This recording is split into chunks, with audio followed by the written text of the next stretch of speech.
जमशेदपुर के सोनारी थाना अंतर्गत मरारपाड़ा निवासी स्क्रैप कारोबारी लालजी प्रसाद के आवास पर फायरिंग मामले में पुलिस ने 3 आरोपी को गिरफ्तार किया है।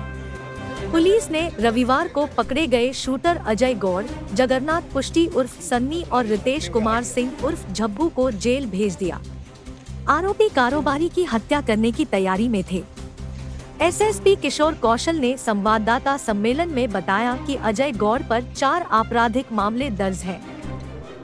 आरोपियों की निशानदेही पर देसी पिस्टल, कारतूस और घटना में प्रयुक्त बाइक बरामद की गई है।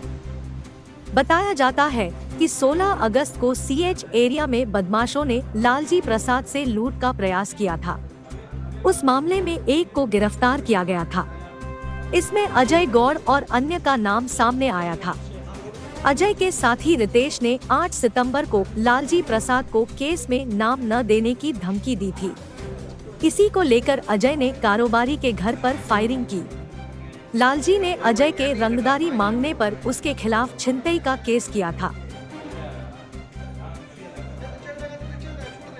स्क्रैप व्यवसायी के आवास पर, हमारी स्थित आवास पर 2 मोटरसाइकिल सवार युवकों के द्वारा दोपहर तकरीबन 2:20 के आसपास फायरिंग की गई थी। इस टीम के द्वारा छापामारी करते हुए 3 अपराध कर्मियों की गिरफ्तारी की गई है, जिसमें अजय गौड़, जगन्नाथ पुष्टि और रितेश कुमार सिंह, 3 अपराध कर्मियों की गिरफ्तारी हुई है। और इसके अलावा इसमें जो मोटरसाइकिल प्रयुक्त हुआ था, जिसमें कि ये शूटर्स गए थे, और जो देसी पिस्टल और एक जिंदा गोली बरामद हुई है।